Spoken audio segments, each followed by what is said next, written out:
What is going on, Jet fans? Matt O'Leary back with another video on this lovely Friday afternoon.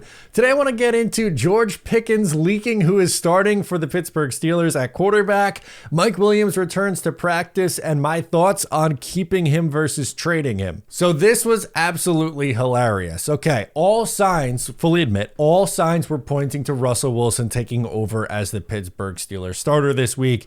He's been working with the ones. Everyone's been on the same page.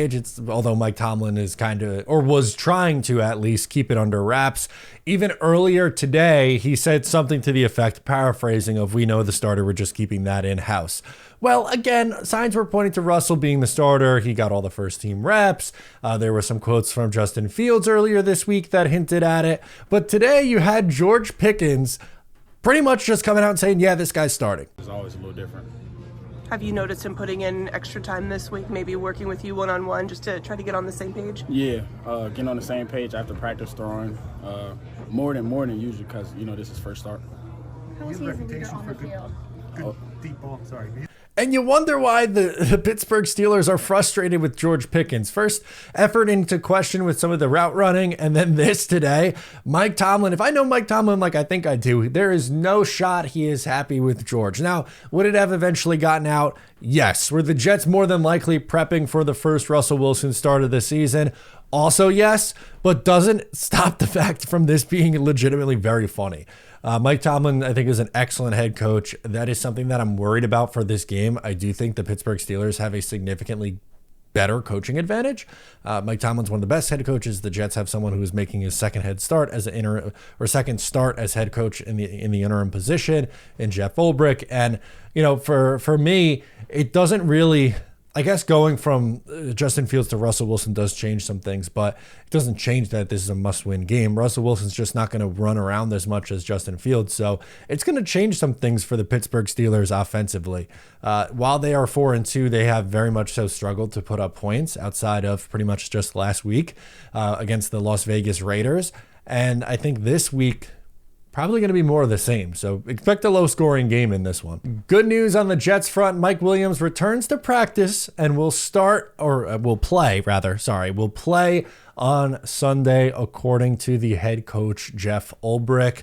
I was a little bit concerned that he may have played his last game as a New York Jet. Now, I understand if they do end up trading him, and he is an odd man out. He hasn't been great this year, but if your options are trade Mike Williams to insert random team here and receive a late day 3 pick, or keep him and he be your wide receiver 4, I would rather keep him. Now, if you're trading him just to clear up the cap room and then bringing in an edge rusher or a defensive lineman, that obviously changes the equation here. But I'm not just dumping Mike Williams to dump Mike Williams. And for then what? You're one injury away from Xavier Gibson taking over as being a starter in 11 personnel. And sure, you could say Malachi Corley all you want. Well, you got to play Corley. I don't disagree with the logic that Malachi Corley should be better at the wide receiver position than Xavier Gibson. It's just the Jets have shown absolutely nothing to me to make me believe that they are comfortable with having him play. So until that changes, I don't know if I buy it. So Mike Williams, yeah, it's okay. I'm okay if he sticks around. I thought Mike Williams also gave a phenomenal answer on the Davante Adams trade, and Mike Williams is in a tough spot. He said, quote, "It doesn't affect me. I'm doing whatever it takes to help the team win." Perfect answer. Perfect answer. And expect nothing less from Mike Williams, who's a pro's pro.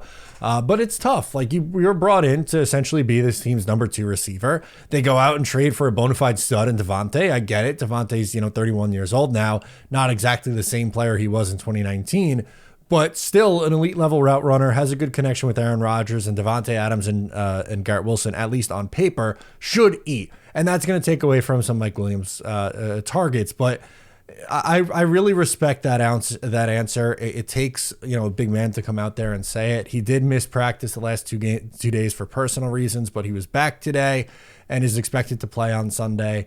So I tip my cap to him because I think he handled everything pretty well, all things considered. Last thing from me, an injury update. Michael Carter is officially out. Not surprised by that based on, where he was the last couple of weeks. And DJ Reed will be a game time decision. Now, he hasn't practiced yet. A part of me would be surprised if he does play in this game. But the Jets do have some depth with Brandon Eccles, who could fill in for DJ Reed. Isaiah Oliver's been filling in the slot as well. We know that they're banged up at safety with Chuck Clark going on IR, so I'd expect to see a lot of Jalen Mills. The Jets will likely have a new look secondary against the Steelers, and it's not 100% up to where it needs to be, right? Like DJ Reed's been one of the best corners in football this year, so it is a big loss, but I'm hoping the Jets are going to be able to do enough to compete and win this game. Even with their injuries, I think they should. To me, the biggest question mark isn't on this New York Jets defense, although, yes, they've struggled in the run game, and yes, they need to have more of a pass rush, and they have some guys out in the secondary, but the biggest thing for me is the offensive line against this Pittsburgh Steelers defensive line. TJ Watt could absolutely destroy a game, and I don't want him to destroy the game. If Rodgers is getting hit 15 times in this game, it's going to be hard to put up points. So anyway, let me know your thoughts on all the topics we covered today. I am Matt O'Leary. Subscribe if you're new to the channel, and I will catch you next time.